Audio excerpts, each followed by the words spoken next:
Welcome back, ChangeMakers. This week is Hispanic Heritage Month. It runs from September 15th to October 15th, so we are smack in the middle of it.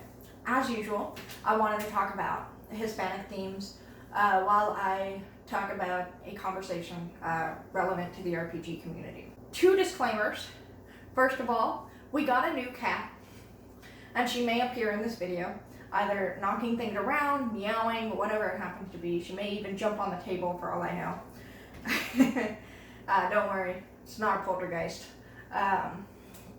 Additionally, as usual, if I say anything that's insensitive, that you find offensive, that maybe I'm just misinformed, please inform me, specifically about the about Hispanic themes and all of that. So that I can take that feedback and become better at all of this. So identity politics is the conversation today. It's mostly about what kind of characters can you play as. If you wanted to play as somebody who you weren't, an identity that you don't have the same background as, how do you do that? Are you allowed to do that? Well, how do you do that respectfully? What kind of things do you need to be able to get into that? Without insulting people or making people at the table feel uncomfortable or things like that. I think that you can play as an identity that you aren't. I roleplay games and I'm a disabled white woman. That doesn't always work well in the games that I'm playing as, so I end up playing as identities that aren't me. And that works out just fine. So why wouldn't you be able to play as an identity you aren't either? I'm gonna start with Hispanic heritage and what Hispanic actually means here. The first important part of being able to play a character that doesn't match your identity is knowing what that character's identity is. So if you wanted to play as a Hispanic character, what does that actually mean? Does it just mean that you're Mexican? Does it mean that you speak Spanish? Does it mean that you are Latin American? That's actually a different thing. If you're from Brazil, you're not Hispanic, but you are Latino. If you don't want to identify as male, you'd still be Latino in these situations because of how the language works. Maybe you want to address that and become Latinx, which can be a thing, but there's a controversy there that you should at least be a little bit aware of if you're going to actively choose that. Additionally, even if you are going to be Latin American, are you of indigenous descent or are you of Spanish descent from Spain? This can matter as well. Now you have a whole classism aspect that you need to address and things like that. If you want to play the Hispanic person in America, it still matters if you're going to come from Spanish descent or you're going to come from Latin American descent or you're going to come from Mexican descent. Or do you just not want to care about it? Are you a Chicano in LA? Is the importance the local community and how you can interact with that? Because that's a different aspect of it. Do you want to be Hispanic because you know that you speak Spanish but you don't necessarily know where you came from? And you still have racism conversations that you need to have, that you might have, but they may not be as nuanced as they would be if you were actually in Mexico or Brazil or Spain. Or they might be more nuanced. Who knows? That's something to research for sure. For some viewers, this may feel a little asinine.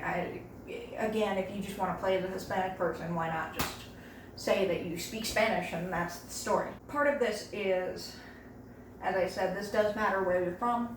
You don't actually need to do a whole lot of research to get into this, which is what I feel is the real issue here.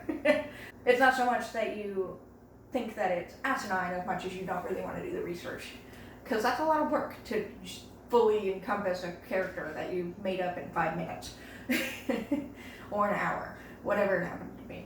And I get that. But it is important to identify those things so that you can have hooks in. So to accentuate this, we're going to use more media examples. I am going to be talking about 2 different kinds of Carmen.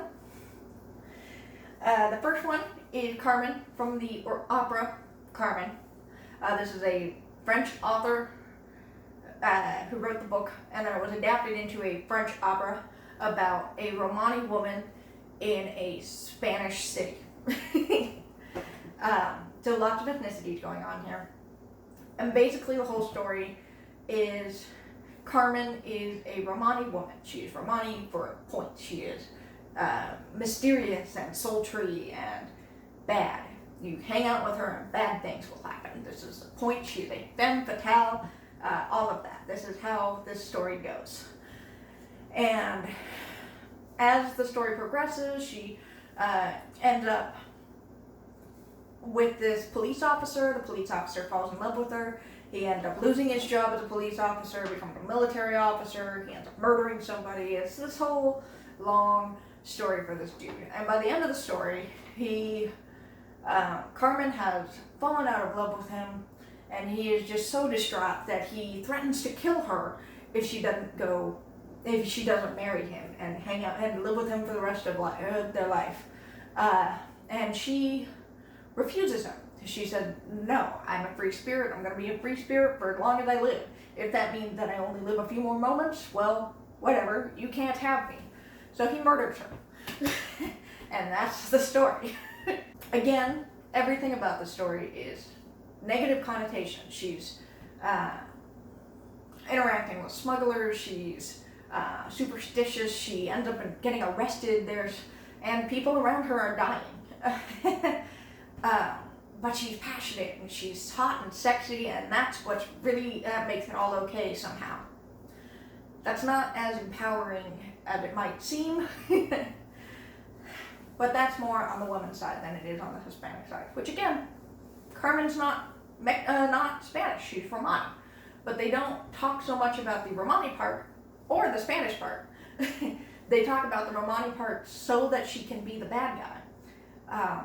Which is painful, and doesn't really do that whole culture much justice. Alternatively, our other Carmen is Carmen Sandiego.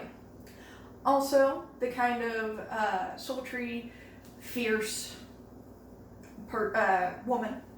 She is Mexican. She speaks Spanish, much like Carmen speaks Spanish. They both fall under that Hispanic identifier. She has the same kind of silhouette. She's wearing lots of red, much like Carmen from the opera does as well. But the big difference here is Carmen Sandiego is a positive feminist icon here. She was a good guy. She followed the rules. She did all the right stuff, and she got bored. So instead, she decided that she was going to become the bad guy. She was going to steal these monuments and play a game of cat and mouse with the police officers that she used to work for and see, hey, how well can you do this? Can you beat me? Are you smarter than me? She knows they're not smarter than her. That's the whole point. But that's how she goes. She gets to be the fancy lady thief, and she gets to have all that conversation, and it works out pretty well for her. When she gets arrested, it's on her terms. She can then escape whenever she wants. She puts the monuments back, so she's not truly evil, or whatever that means. Here you are. The big difference here is for Carmen, they didn't do much research. They heard the word Romani and went, yes, mysterious and sultry and all of that. That'll be perfect. And then they just played up old tropes. Meanwhile, with Carmen Sandiego, they may have taken those tropes and then turned them around so that they became a more positive way. They knew exactly who she was. She was from Mexican descent, so she needed that nice, gorgeous look, the silhouette. What does a classy and beautiful mean to a Mexican? And that's what she's trying to play up. As opposed to if she had been a Japanese lady thief or a British lady thief. Those morals, those values, what does high class mean to those? It's pretty different. They would have a different silhouette, they would have a different focus on what's important to them, things like that. But for Carmen, it was all, for Carmen Sandiego, she ended up playing this well. The person who would have been playing her, if this was a role-playing game, ended up doing just the bare minimum amount of research to know that they weren't hitting old tropes and they could play a decent character here. But really, this whole video was just another conversation about Session Zero in disguise. For a truly good, respectful way to play as an identity that isn't yours, you need to make sure you're talking to the other people at the table and you're talking to your DM. First of all, when you're doing character creation, make sure everybody's okay with the character that you're going to portray. If you want to play as Carmen from the opera, you can totally do that. You can be the sultry, mysterious Romani woman, and you're just playing the trope. And that's what you want to do. And you can do your research later in the story when it starts to really matter and all of that to continue to be respectful. But if everybody at the table is fine with sultry, mysterious woman as the title there, that's fine. You can do that. Just make sure they're actually okay with it. Additionally, talk to your DM each session, even. If the DM puts up, hey, we're going to do a heist. We're all thieves here, and let's do a heist for this one. You can talk about, oh, maybe it can be a Day of the Dead heist, or just pull ideas out of your head that you vaguely know about who your character is. And then do research, just the bare minimum. Know what Day of the Dead is, or know a couple of key cool items that come from that. And then when the DM goes and plays the heist, knowing, because you talk to them, that you're interested in it being a Day of the Dead heist, and they say, sure, that sounds swell. And then you can have that conversation. You can add your own hook in there so that the DM doesn't have to do it themselves. Share the responsibility here. So in short, know your identifiers, don't play old tropes, and talk to the other people at the table. That's what's important, to be able to play a respectful character whose identity does not match your own. That is all we have for this week. This next video will probably be a bit delayed, as will the following ones. We're going to switch gears a little bit and slow down the videos so that I can continue to write for ChangeMakers. Our next video will likely be about union work, because that's what I'm writing about right now. We are hoping to boost up how often we're writing updates on Twitter and Facebook. So please like and subscribe to those so that you can get our updates and you can know when exactly we will be posting our next video. Additionally, like and subscribe to here so that you can get our subscription, so you can know immediately when we post. I think that's it. So see you soon. Bye.